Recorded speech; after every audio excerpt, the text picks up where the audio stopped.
Kasih tepuk tangan di atas kepalamu, lebih dahsyat lagi buat Tuhan kita.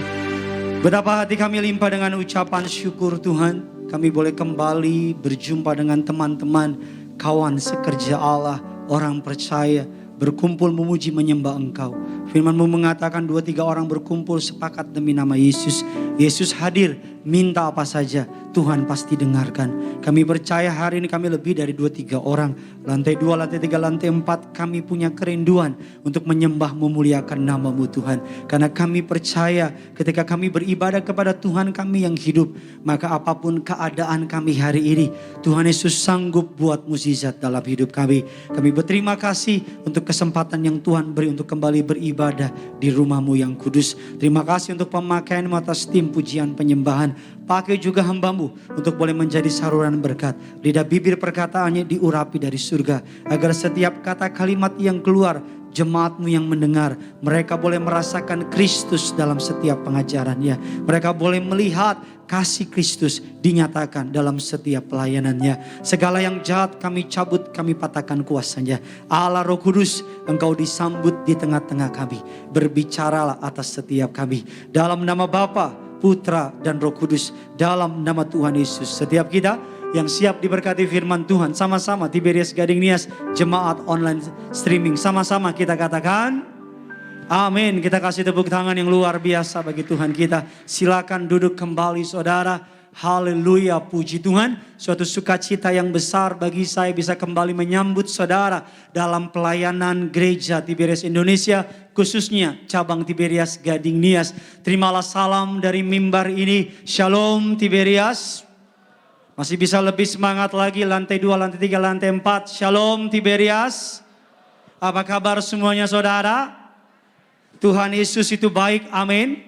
Saya boleh melihat tangan-tangan yang bangga punya Tuhan Yesus. Bisa lambaikan tangan saudara. Kita kasih tepuk tangan yang luar biasa bagi Tuhan kita. Sebelum kita masuk dalam kebenaran firman Tuhan, mari sama-sama kita mau mengangkat Alkitab kita tinggi di atas kepala. Apapun Alkitab saudara, digital ataupun Alkitab cetak, mari sama-sama angkat tinggi di atas kepala. Dengan imam percaya, sama-sama ikuti doa saya. Dalam nama Tuhan Yesus Kristus, aku percaya Alkitabku ini adalah firman Allah yang hidup. Aku adalah sama seperti yang difirmankannya. Aku adalah sama seperti yang dijanjikannya. Aku yang terima firman Tuhan, hidupku tidak akan sama lagi. Semua yang percaya kita katakan amin. Keluarkan pulpen saudara, keluarkan catatan saudara. Kita akan membahas sebuah tema yang menarik, yang saya percaya saudara pulang pasti diberkati. Amin saudara. Tema khotbahnya bisa tolong ditampilkan. The true greatness atau kehebatan sejati. Atau kelebihan sejati. Atau kelebihan, kehebatan atau hal-hal yang sejati. Karena kehebatan sejati kalau dilihat dari sudut pandang dunia adalah berdasarkan harta. Berapa jumlah mobilnya, apa jabatanmu di kantor, apa posisimu di komunitas engkau berada. Karena kehebatan sejati dunia erat kaitannya dengan perkara-perkara di luar.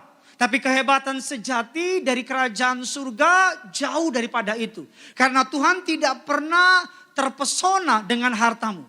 Tuhan tidak pernah surprise dengan persembahan saudara. Karena Tuhan lebih menyukai yang di dalam daripada yang di luar. Katakan amin. Karena yang menyelamatkan bukan yang di luar. Yang menyelamatkan apa yang ada di dalam. Makanya ketika saudara belajar mengenai yang namanya sumber daya alam, selalu yang di bawah bumi jauh lebih mahal dari apa yang di atas bumi. Sebagai contoh, yang namanya minyak bumi, emas dan sebagainya jauh lebih mahal daripada yang ada di atas bumi, tumbuh-tumbuhan dan sebagainya. Bisa ngerti maksud saya? Dan untuk menggali yang di bawah bumi bukan hanya butuh biaya yang lebih mahal, tapi juga perlu melakukan cara yang tidak mudah. Nah, kehebatan apa yang Alkitab maksud? Karena yang Alkitab maksud berbeda dengan yang dunia maksud. Dunia menganggap engkau hebat kalau mobilmu 5, rumahmu 10, pembantumu 30. Tapi bagi kerajaan surga itu semua akan menjadi sia-sia.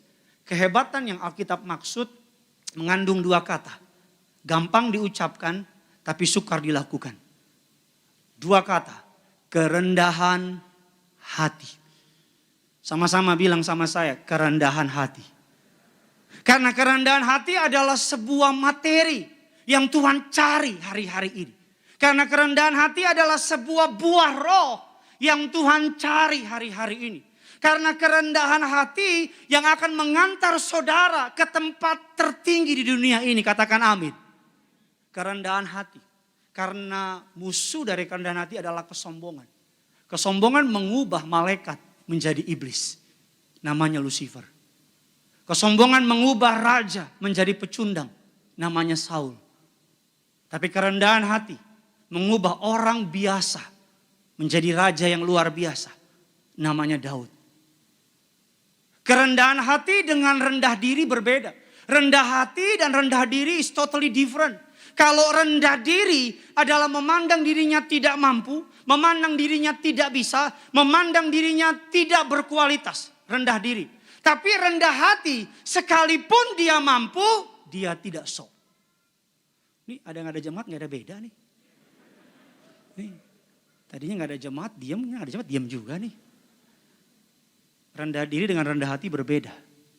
Kalau rendah diri merasa nggak mampu, nggak cakap, nggak bisa. Tapi rendah hati, sekalipun dia mampu, dia tidak sok. Dia tidak menunjukkan dirinya. Amin kayak apa gitu. Kita 2 bulan udah gak pernah ketemu, kukira kok berubah. Ternyata masih seperti yang dulu. 2 bulan ibadah cuma sama kameramen saya. Tapi sekarang ada kamu. I miss you baby. Hihihi. Kita buka firman Tuhan. Saudara siap diberkati? Yang siap diberkati bisa lambaikan tangan saudara. Kita kasih tepuk tangan dulu yang luar biasa. Mazmur 37. Ayatnya yang ke-11, catat ayatnya karena saya jamin firman Tuhan hari ini akan memberkati saudara karena karya Roh Kudus. Mazmur 37, ayatnya yang ke-11. Sama-sama kita baca. 3, 2, 1, ya. Akan mewarisi negeri dan bergembira karena kesejahteraan yang berlimpah-limpah. Ingin mewarisi negeri, ingin melihat kesejahteraan yang berlimpah-limpah, rendah hati. Amsal 22 ayatnya yang keempat, lebih keras lagi di Beres Gading Nias dan di rumah. 3, 2, 1 ya. Ganjaran kerendahan hati dan takut akan Tuhan adalah kekayaan, kehormatan dan kehidupan. Saudara mau diberkati secara materi, rendah hati. Saudara mau dihormati, rendah hati. Saudara ingin mengalami kehidupan, Alkitab katakan apa? Rendah hati. Amsal 18 ayatnya yang ke-12. 3, 2, 1 ya. Tinggi hati, tetapi kerendahan hati mendahului kehormatan. Seorang hamba Tuhan namanya Edwin Louis Cole berkata demikian. Kerendahan hati mendahului berkat. Di sini siapa yang mau diberkati? Colek kiri kanan saudara. Ayo rendah hati rame-rame. Amin. Rendah hati mendahului berkat. 1 Petrus 5 ayatnya yang ke-5 dan ke-6. Saya baca ayat yang ke-5, saudara baca ayatnya yang ke-6. Demikian jugalah kamu, hai orang-orang muda. Tunduklah kepada orang-orang yang tua. Dan kamu semua rendahkanlah dirimu seorang terhadap yang lain. Sebab ayat yang ke-6 saudara. Tetapi mengasihani orang yang rendah hati, karena itu rendahkanlah dirimu di bawah tangan Tuhan, supaya kamu ditinggikan pada waktunya. It's okay orang gak perhatiin saudara. It's okay orang gak nilai saudara. Alkitab katakan rendahkanlah dirimu di bawah tangan Tuhan yang kuat, agar Tuhan akan meninggikan engkau pada waktunya. Katakan amin. Gak apa-apa orang gak lihat, orang gak perhitungkan, orang lupa sama saudara. Rendahkan hatimu di bawah tangan Tuhan yang kuat. Yesus mengatakan demikian. Kita akan banyak buka ayat. Yesus mengatakan Matius 11 ayatnya yang ke-29. Sama-sama kita baca. 3, 2, 1 ya. Dan belajarlah padaku karena aku lemah lembut dan rendah hati, dan jiwamu akan mendapat apa? Yesus mengatakan belajarlah daripadaku. Karena aku lemah lembut dan rendah hati. Jiwamu akan mendapat apa? Ketenangan. Mengapa jiwanya akan tenang? Karena orang yang rendah hati nggak pusing sama yang lain. Orang yang rendah hati ditaruh di tempat tinggi, tidak merasa ditinggikan. Ditaruh di tempat rendah, tidak merasa direndahkan. Orang yang rendah hati ditepukin tangan, tidak lupa diri. Tidak ditepukin tangan, tidak kehilangan diri. Bahkan by the way, kalau saudara suka tepuk tangan, nyamuk mati karena tepuk tangan. Ada yang gak ngerti? Nyamuk mati karena katanya gitu. Ditaruh di tempat tinggi, tidak merasa ditinggikan. Ditaruh di tempat rendah, tidak merasa direndahkan. Makanya belajar daripada aku, kata Yesus. Kamu akan mendapat ketenangan karena orang yang rendah hati nggak pusing sama orang lain. Kita akan belajar hari ini apa sih rendah hati? Apa sih yang dimaksud dengan rendah hati? Sedikitnya ada 3 kebenaran firman Tuhan. Saudara siap diberkati? Haleluya. Yang pertama, apa yang dimaksud dengan rendah hati? Gampang diucapkan, tapi sukar dilakukan. Tapi dengan pertolongan Roh Kudus, saudara dimampukan. Katakan amin. Yang pertama, orang yang rendah hati mempunyai pandangan yang jelas tentang dirinya sendiri. Tidak mengurang-ngurangkan dan tidak melebih-lebihkan. Orang yang rendah hati tahu siapa dirinya di hadapan Tuhan. Orang yang rendah hati dia ngerti apa panggilannya di hadapan Tuhan. Dia nggak lebih-lebihin, dia nggak kurang-kurangin. Kadang-kadang kan ada orang kan mulutnya rendah hati tapi hatinya nggak rendah hati. Ngerti maksud saya? Sebagai contoh, lu ganteng banget sih. Enggak.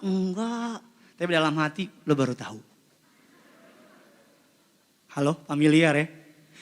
Lu tuh kaya banget sih. Enggak. Tapi dalam hati, gue paling kaya di sini. Orang yang rendah hati nggak kurang-kurangin, nggak lebih-lebihin. Kita gampang terpesona di masyarakat zaman sekarang. Kalau ada orang yang kita puji, kenyataannya memang dia bagus. Terus ketika dia bilang, enggak. Kita langsung kasih cap, gila, rendah hati banget. Bahkan ada orang kalau doa pengen kelihatan rendah hati, dia bilang, oh Tuhan, kami seperti ulat-ulat di hadapan. Kami seperti butiran debu di padang gurun. Itu bukan rendah hati. Engkau sedang menghina penciptamu. That's why Tuhan gak jawab doamu. Karena Tuhan gak pernah menjawab ulat. Gak ngerti? Kami seperti ulat-ulat. Kalau engkau berdoa, jangan bilang Tuhan saya ulat. Saya anak raja. Saya dikasihi Tuhan. Saya doaku didengar oleh Tuhan. Enggak kurang-kurangin, enggak lebih-lebihin. Kalau orang puji saudara, terima. Tapi kembalikan kepada Tuhan. Mobil lo bagus. Puji Tuhan. Anak raja. Mobil gue bagus. Lo ganteng banget. Kan anak Tuhan, ganteng. Alkitab bilang barang siapa bermegah, hendaklah ia bermegah di dalam Tuhan. Daripada, lo ganteng banget. Enggak. Banyak yang lebih ganteng. Semua juga tahu Bambang banyak yang lebih ganteng. Enggak, lo cantik banget. Enggak. Terima.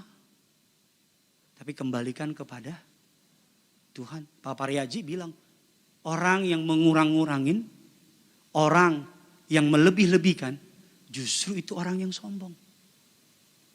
Pernah gak ketemu orang, silakan masuk ke dalam gubuk saya. Ketika kita lihat istana. Terus kita bilang, ini gubuk rumah gue goa dong.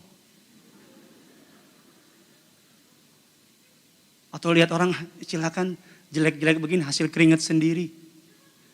Kalau Tuhan gak kasih keringetan, buntelan kita. Halo?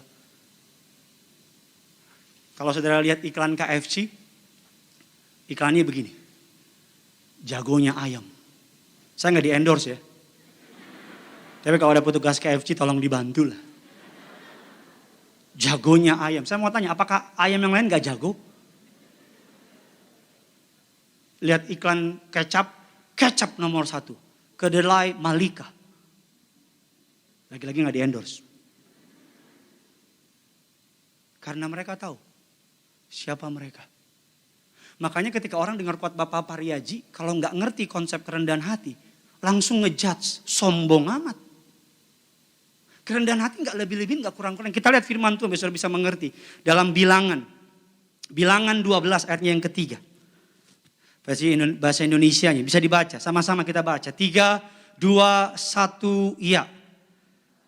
Musa adalah seorang yang sangat rendah hati, melebihi dari semua orang yang hidup. Saya mau tanya, saudara setuju nggak sama ayat ini? Kalau nggak setuju kita bubar aja lah. Siapa orang yang paling humble di muka bumi?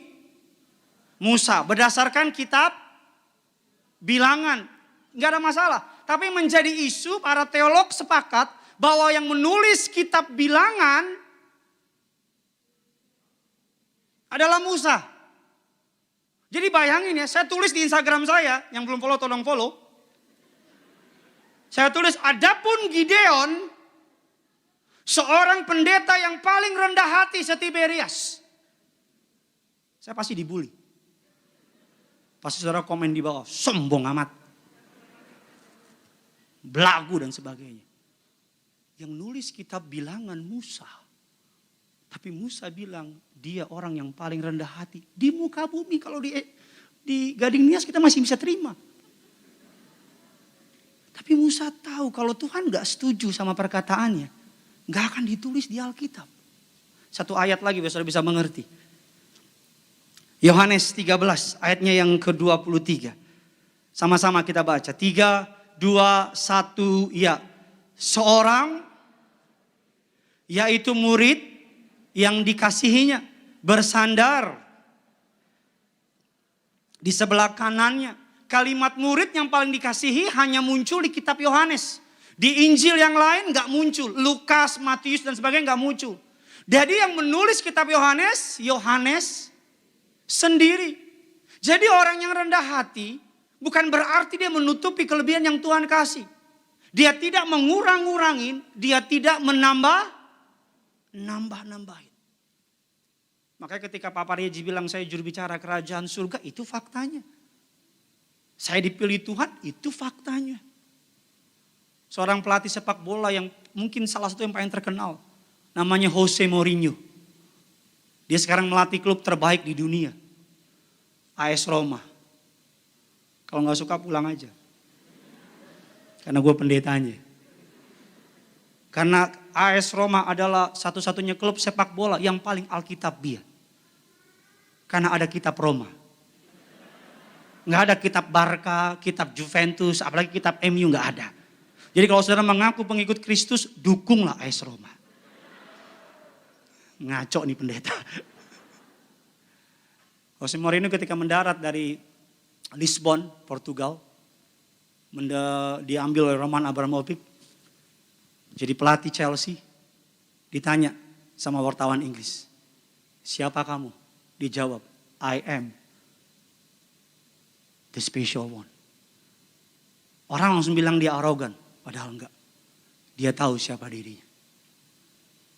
Jadi kalau saudara doa, jangan lagi Tuhan, saya ulet-ulet di matamu.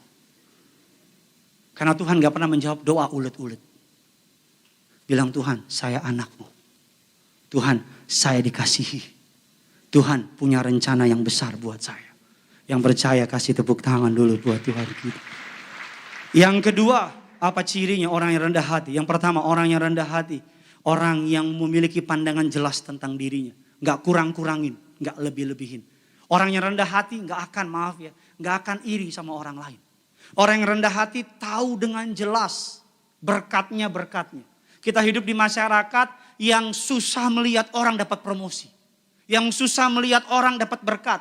Yang susah melihat orang dapat kenaikan. Apalagi kalau orang itu kita kenal dan kita tahu dia punya kelemahan. Kita susah banget lihat dia naik. Kita hidup di masyarakat yang senang lihat orang susah. Yang senang lihat orang jatuh. Yang senang lihat orang menderita. Walaupun kita bungkus dengan kalimat rohani. Aduh kasihan banget ya. Tapi habis itu kita omongin. Orang yang rendah hati tahu pandangan yang jelas tentang dirinya. Dia gak akan ke-trigger sama orang lain. Dia gak akan kepancing sama orang lain. Karena dia tahu berkat dari Tuhan buat dia sendiri-sendiri. Amin. Yang kedua, orang yang rendah hati adalah orang yang mau diajar atau mau dididik. Saya tulis di bawah teachable spirit. Mau diajar, mau dididik. Mazmur 25 ayatnya yang ke-9. Sama-sama kita baca. 3, 2, 1, ya.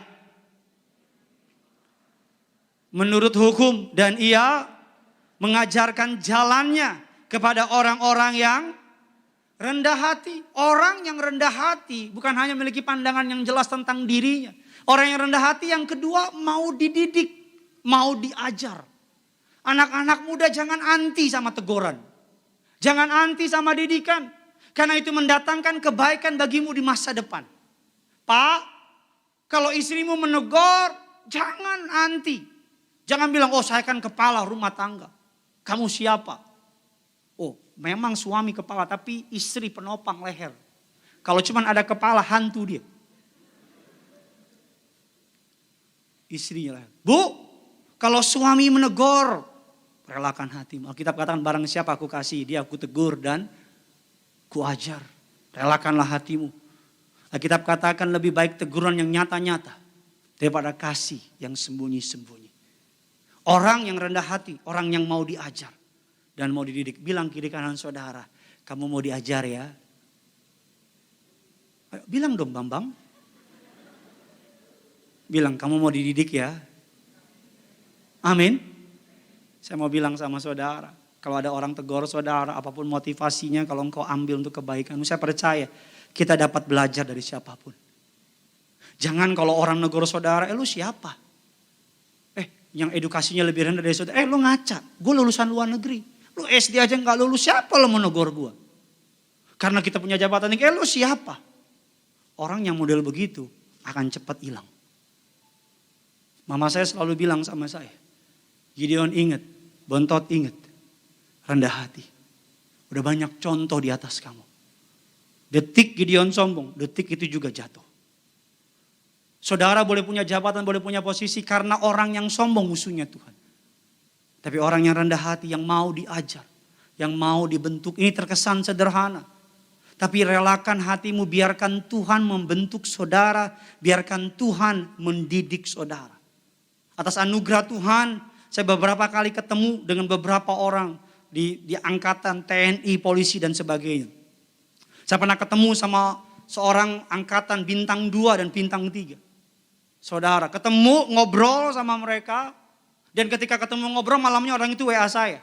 Bilang gini sama saya, Pak Pendeta, boleh nggak saya cuci kaki prajurit saya?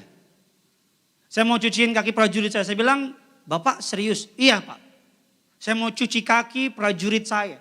Bayangin jenderal bintang 2, pasukannya TNI, pasukannya ada ribuan, Batak pula. If you know what I mean. Orang Batak kalau belum bertobat, Batak, Ambon, Manado, Papua, suruh rendah hati, orang Batak suruh rendah hati, tahu Uki Cawang? Itu orang Batak tuh sebelah situ tuh. Ada copet, pasti orang Batak.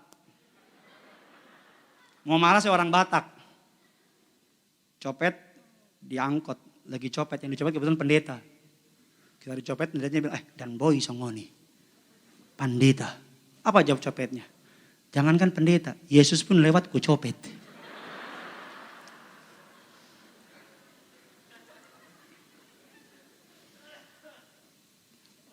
Dia WA saya besok mau cuci kaki anak buah saya, boleh nggak? Dan saya kaget. Besoknya dia kirim video. Dia cuciin kaki anak buahnya. Pemimpin yang melayani jarang sekarang. Sekarang pemimpin maunya apa? Dibukain pintu. Maunya apa? Dibawain tasnya. Pemimpin maunya apa? Dijilat. Dipuji-puji. Makanya muncul anak buah penjilat. Makanya muncul ABS. Saudara tahu asal Bapak senang. Tapi kalau saudara sebagai pemimpin hari ini rendah hati. mau dididik, mau ditegur. Maka percayalah, Tuhan akan menuntun saudara. Kenapa Tuhan gak nuntun kita? Seringkali karena kita gak mau rendah hati. Kita merasa kita lebih tahu dari Tuhan. Kita merasa kita lebih hebat dari Tuhan. Tapi orang yang rendah hati yang kedua, mau diajar dan mau dididik. Saya percaya kita bisa belajar dari siapapun. Orang kaya, orang miskin, dari pencuri sekalipun, dari orang gagal sekalipun, kita bisa belajar. Yang ketiga, yang terakhir, ini kesukaan saya. Apa ciri orang yang rendah hati? Yang pertama, orang yang rendah hati adalah orang yang memiliki pandangan jelas tentang dirinya sendiri. Tidak melebih-lebihkan dan tidak mengurang-urangi. Yang kedua, orang yang rendah hati, orang yang mau diajar dan mau dididik. Yang ketiga, imam musik boleh maju ke depan. Orang yang rendah hati adalah orang yang selalu berharap kepada Tuhan. Amin. Mazmur 131 ayatnya yang pertama. Tuhan, aku tidak tinggi hati, tidak memandang dengan sombong. Aku tidak mengejar hal-hal yang terlalu ajaib besar dan terlalu ajaib bagiku. Ayatnya yang ketiga, ya seperti anak yang disapi jiwaku dalam diriku. Berharaplah kepada Tuhan, hai Israel, dari sekarang sampai selama-lamanya. Kita baca ayat terakhir 2 Samuel 16 ayat 5 dan 12. Baca bersaut-sautan. Saya baca ayatnya yang kelima, saudara baca ayatnya yang keenam. Ketika Raja Daud telah sampai ke Bahurim, keluarlah dari sana seorang dari kaum keluarga Saul. Ia bernama Simei bin Gera. Sambil mendekati raja, ia terus menerus mengutuk. 6 saudara.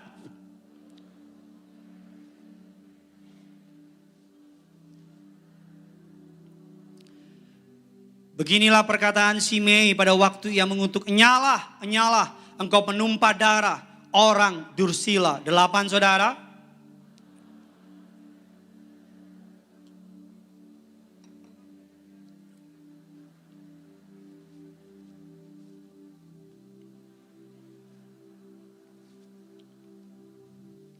Ayat yang ke-9, lalu berkatalah Abisai anak Zeruya kepada raja, mengapa anjing mati ini mengutuki Tuanku raja?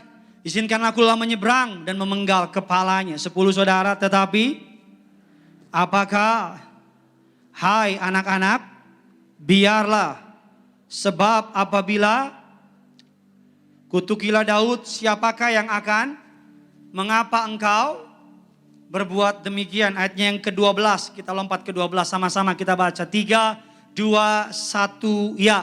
Mungkin Tuhan dan Tuhan membalas yang baik sebagai ganti kutuk orang itu pada, saya bisa lihat saya ke depan. Suatu hari Raja Daud sedang melakukan konvoi militer. Alkitab katakan pahlawan gagah berani, pahlawan perang ada di kirinya, ada di kanannya, kata Alkitab. Alkitab katakan Zeruya, panglima perangnya, berkuda di samping dia. Dengan senjata yang lengkap, di tengah-tengah perjalanan, di tengah-tengah penduduk, keturunan Saul bukan hanya mengutuki Daud, tapi melempari dengan batu. Saya suka respon Daud. Zeruya bilang sama Daud, Abisai anak Zeruya bilang ini, Tuanku raja, jangan aku menyeberang ke sebelah kanan, aku penggal kepalanya. Apa jawab dari Daud? Apa urusanmu, hai anak-anak Zeruya? Biarkanlah dia. Mungkin Tuhan yang menyuruh dia. Dia raja. Pasukan mengikuti dia.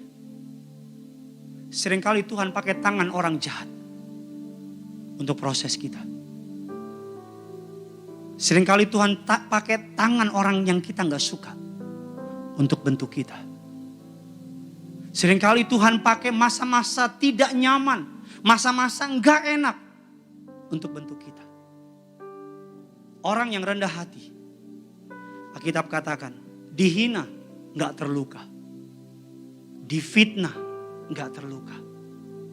Karena dia tahu, orang yang rendah hati gak akan balas yang jahat dengan yang jahat. Orang yang rendah hati gak akan bela diri. Dia tahu pembelaan terbaik datang dari Tuhan. Amin. Saya ulang sekali lagi, orang yang rendah hati gak akan balas dendam. Orang yang rendah hati gak akan bela diri. Daud dia bisa bela diri. Ketika Saul mengejar dia hendak membunuh dia, Di sebuah goa, Saul sedang melakukan buang air besar. Alkitab katakan Daud di belakang memotong puncak jubahnya Saul. Berlutut dan berkata, Bapa, Bapa, engkau tahu aku tidak berniat jahat kepadamu. Dan Saul tahu. Saya mau bilang sama saudara, kalau hari ini ada orang yang jahat sama saudara. Kalau saudara berada dalam tekanan, berada dalam prosesnya Tuhan, tiru Daud. Gak usah bela diri, gak usah balas yang jahat dengan yang jahat. Nantikan pembelaan dari Tuhan. Amin. Nantikan pembelaan dari Tuhan. Karena ini yang saya tahu, Tuhan tidak pernah terlelap. Tuhan tidak pernah tertidur. Dia gak pernah lupa. Berapa tahun yang lalu, dalam pelayanan saya, ada beberapa orang Tuhan izinkan bangkit. Menimbulkan fitnah. Berbagai macam overrated story dan sebagainya. Membuat beberapa orang menjadi gelisah. Dan keluarga saya menjadi marah. Keluarga saya sepakat untuk sewa pengacara dan sebagainya. Sewa pengacara, pengacaranya bilang sama saya, God is my witness, Tuhan saksi. Pengacara bilang sama saya, Pak ini pasti masuk. Bukti lengkap, semua lengkap, ini pasti masuk punya. Yang penting kita masukin, kita laporin, dijemput masuk punya. Sampai di rumah saya berlutut sama Tuhan, sama istri. Saya bilang, Tuhan saya pendeta. Tuntun langkah saya. Saya gak mau pakai cara dunia. Besoknya bangun pagi baca renungan, buka. Mereka mengandalkan kereta, mereka mengandalkan kuda, mereka mengandalkan Mesir. Orang-orang yang mengandalkan kereta, kuda dan Mesir akan tergelincir olehnya. Saya masih keraskan hati saya bilang, kebetulan. Berapa hari kemudian baca Alkitab, buka lagi, terkutuklah orang yang mengandalkan manusia. Diberkatilah orang yang mengandalkan Tuhan. Dan yang ketiga, buka lagi firman Tuhan. Firman Tuhan bilang, ampunilah orang yang bersalah kepada kamu. Saya telepon abang saya bilang, Bang, cancel. Tapi gak bisa deh, kita kasih pelajaran buat mereka gini. Cancel bang, gue pendeta. Tapi nanti mereka ngeluncak segala macam. Cancel, gue pendeta. Dan yang di cancel orangnya masih baik-baik aja tuh. Bahkan kadang-kadang masih jahat ngomongin yang buruk. Saya berdoa kadang-kadang tergoda, Tuhan saya ampuni dia. Tapi kalau boleh kau cabut nyawanya. Tergoda untuk ngomong gitu. Atau Tuhan saya sih ampuni dia. Tapi saya dengar dia lagi main golop nih Tuhan nih. Kan mendung di luar nih Tuhan nih. Kayaknya petir nyasar boleh nih Tuhan. Saya belajar ini dari gembala sidang saudara dan dari mama saya. Bapak dan Ibu Pariaji berkali-kali dijelekin orang. Nantikan pembelaan Tuhan. Mama saya berkali-kali dijahatin orang. Nantikan pembelaan Tuhan. Jangan balas yang jahat dengan yang jahat. Gak usah bela diri. Jaga hatimu. Jaga imanmu. Tetap lakukan yang benar. Memang berat. Tapi lama-lama Tuhan akan menunjukkan kemurahannya sama saudara. Tuhan akan menunjukkan kasihnya sama saudara. Dia akan membuat indah pada waktunya. Amin. Bilang kiri kanan saudara, yuk sama-sama rendah hati. Orang yang rendah hati tidak melebih-lebihkan, tidak mengurang-urang. Tahu siapa dirinya. Jangan iri sama berkat orang. Maju sama Tuhan. Kalau si A diberkati, puji Tuhan. Maju. Yang kedua, mau diajar. Anak-anak muda, biarin. Tangan Tuhan turun atasmu membentuk, memproses engkau. He is God, we are not. Dia Tuhan, kita bukan. Biarin dia bentuk kita. Biarin dia, jangan protes ketika Tuhan lagi proses. Biarin Tuhan. Lakukan apa yang menurut dia baik. Biar Tuhan lakuin. Dan yang ketiga, yang terakhir. Gantungkan harapanmu hanya kepada Tuhan. Berharap hanya kepada Tuhan. Selamat hari Minggu. Yang punya surga. Crazy in love with you.